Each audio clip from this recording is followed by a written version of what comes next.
Let's go across to YC Modi ji, former DG NIA, and try and understand how these sections have been invoked and are there formal grounds for it.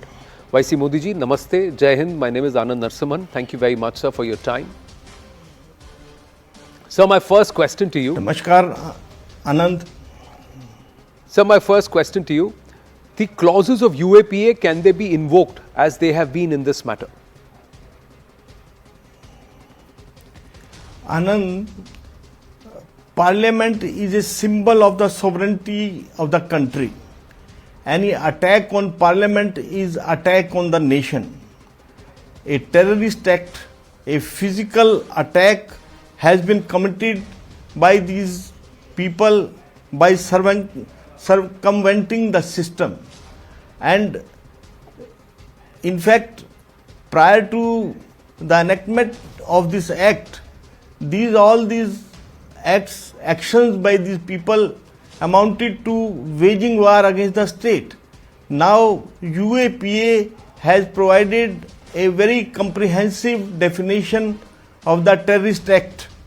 There are so many clauses in this, but basically the action of these persons would fall in the category of any act done with the intention to threaten or likely to threaten sovereignty of the country, and any act done with the intention to strike terror or likely to strike terror in any section of the people. You must have seen that it scared many of the MPs. In fact, it scared the whole nation. The way these people jumped from the Darshak Dirgha, came down, ran around, blasted this smoke bombs. This is a clear-cut act of terror, and I personally feel that they have been put under these sections very appropriately. Does this entire counter or argument, YC Modi ji, that the people came there as a mark of protest, their intent was not to harm anyone, and that's why they carried the smoke canisters or smoke bombs in their person. Does this hold water? They used the parliament as a platform to register their protest. Does this argument hold any water? This is all an absurd argument. Anand, hundreds of protests have been taking place in the country.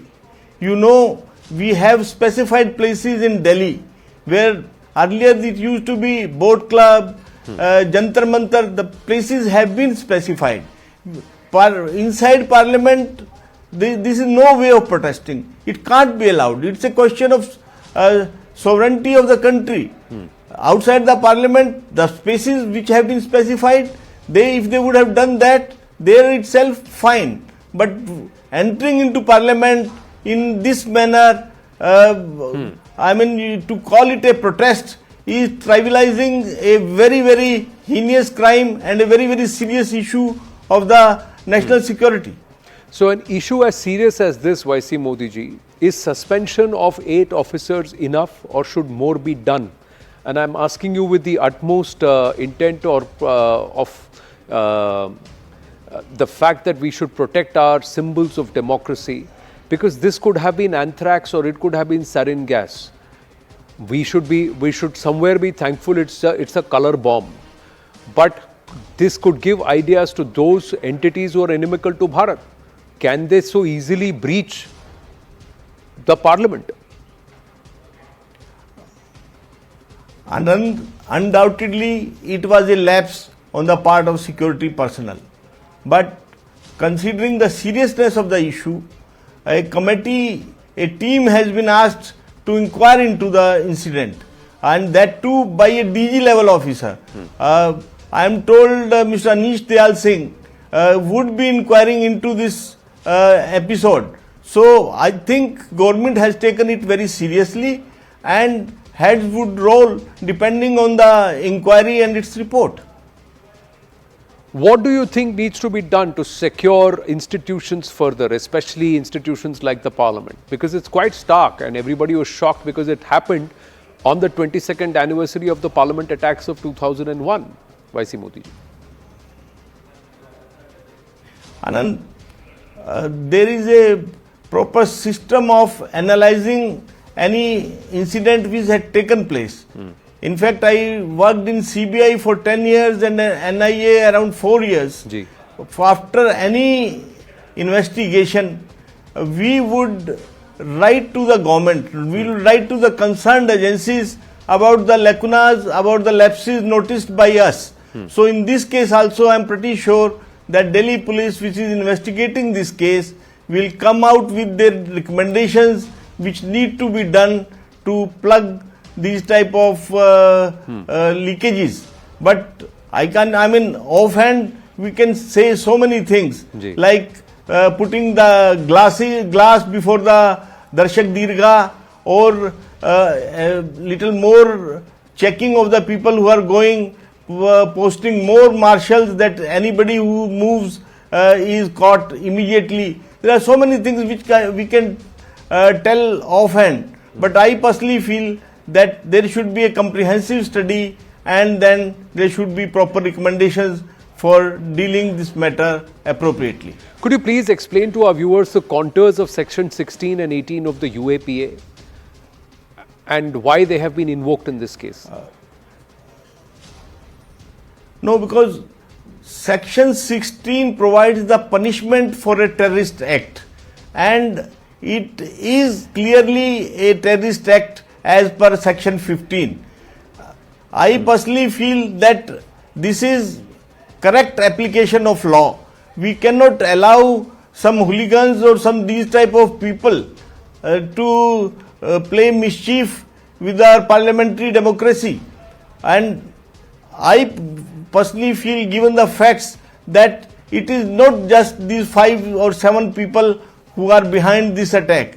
There has to be some mastermind, there must be some funding, there must be some motive. All these things need to be comprehensively looked into by the investigating agency. And I have great faith in Delhi police investigation skills. So I think so that they will unravel the whole conspiracy behind this attack and take all these perpetrators of this crime to the logical conclusion.